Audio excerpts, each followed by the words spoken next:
இருப்பார்கள் அப்படின்னு சில அடையாளங்களை எல்லாம் சொல்லுவாங்க. அதில் மார்க்கத்தில் சொல்லப்பட்டதையும் சொல்கிறாங்க, இதில் இல்லாத பலதையும் சொல்கிறாங்க.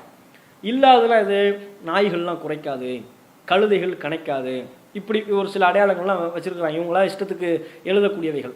அதை ஃபேஸ்புக்கில் வாட்ஸ்அப்பில் பரப்புறதையும் பார்க்குறோம். லைலத்துல் கத்ருடைய அந்த இரவினுடைய அடையாளங்கள் என்று சொல்லி. அது போக ஹதீஸுகளில் சொல்லப்பட்ட சிலதையும் சொல்கிறாங்க.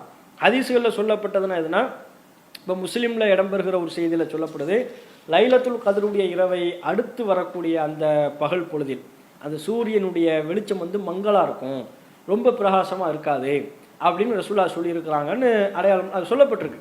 லைலத்துல் கத்ருடைய இரவை அடுத்து வரக்கூடிய காலை பொழுதில் சூரிய ஒளியினுடைய பிரகாசம் மங்கலாக இருக்கும், அது பிரகாசமாக இருக்காது அப்படின்னு ஒரு அடையாளம் சொல்லப்பட்டிருக்கு. முஸ்லீமில் 1397 செய்தியாக நீங்கள் பார்க்கலாம்.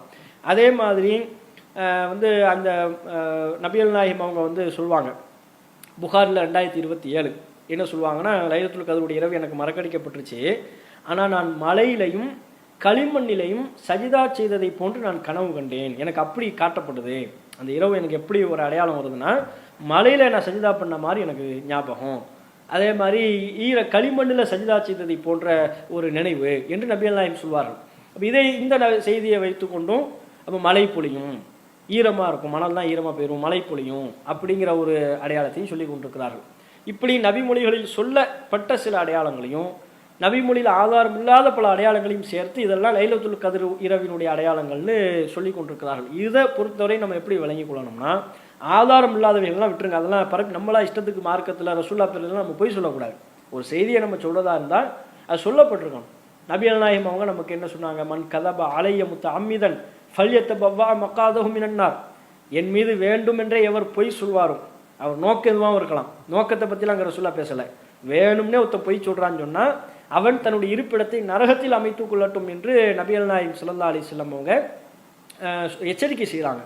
அப்போ இப்போ நல்ல நோக்கம், நாங்கள் மக்கள் அப்படி செய்கிறோம் இப்படி செய்கிறோம்லாம் ஒரு சொல்லிக்கொண்டு நபிகள் நாயகத்தின் மேலில் இல்லாத பொல்லாத பொய்களை சொல்வது என்பது மார்க்கத்தில் கடுமையாக எச்சரிக்கை செய்யப்பட்ட, நரகம் என்கிற அளவிற்கு எச்சரிக்கை செய்யப்பட்ட ஒரு அம்சம். அதை நம்ம செய்யக்கூடாது, அது தனி, அது ஒன்று. இன்னொன்று என்ன, இருக்கிற அடையாளங்களை பொறுத்தவரை ரசூலுல்லாஹ் சொன்ன அந்த அடையாளங்களை பொறுத்தவரையிலும் கூட அதை வைத்துக்கொண்டு சஹாபாக்கள்லாம் எனக்கு அந்த இரவை நான் 21 என கருதுகிறேன், 27 என கருதுகிறேன் என்று பல சஹாபாக்கள் ஒவ்வொரு இரவை அவங்களுக்கு தோன்றிய அந்த இரவை சொல்லியிருக்கிறாங்க. அது அந்த செய்திகளை நம்ம பார்க்குறோம். இதையெல்லாம் ரசூலுல்லாஹ் நமக்கு அடையாளமாக சொன்ன ஒரு அம்சம் தானே ஒழிய 27 அந்த லைலத்துல் கத்ருடைய இரவை பொறுத்தவரையில் ரசூலுல்லாஹ் நமக்கு தெளிவாக என்ன சொல்லிட்டாங்க, அது மறக்கடிக்கப்பட்டுருச்சுட்டாங்க, அது ருஃபியத், அல்லாஹ்விடத்தில் உயர்த்தப்பட்டு விட்டது. அப்போ உயர்த்தப்பட்டு விட்டதுன்னு சொன்னதுக்கப்புறம் இதை ஒரு தகவலாக நம்ம எடுத்துக்கொள்ள முடியுமே தவிர இந்த தகவலை வைத்துக்கொண்டு இந்த இரவு தான் என்று நம்மால் உறுதி செய்ய முடியாது. மழை பொழியும், மழை பொழியாமலும் இருக்கும்.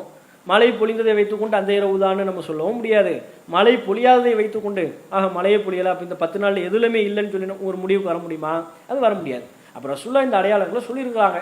ஆனால் இந்த அடையாளங்களை வைத்துக்கொண்டு இந்த இரவு தான் என உறுதிப்படுத்த முடியாது. காரணம், நபிகள் நாயகம் அவர்களை தெளிவுபடுத்தி விட்டார்கள், எனக்கு அது மறக்கடிக்கப்பட்டு விட்டது, அல்லாஹ்விடத்தில் அது உயர்த்தப்பட்டு விட்டது, அப்படி உயர்த்தப்பட்டது உங்களுக்கு நன்மையாக இருக்கும் என்று ரசூலுல்லாஹ் சொல்லிட்டாங்க. இதை நாம் விளங்கிக் கொள்ள வேண்டும். இப்படி மார்க்கத்தினுடைய சரியான தகவல்களை அறிந்து அதன்படி செயல்படுகிற நன்மக்களாக அல்லாஹ் ரப்புல் ஆலமீன் நம்ம அனைவரையும் ஆக்கி அருள் புரிவானா என்று கேட்டு இந்த கேள்வி பதில் நிகழ்ச்சியினை நிறைவு செய்து கொள்வோம். வாஹிரு தாவானா அனில் ஹம்துலில்லாஹி ரப்பில் ஆலமீன்.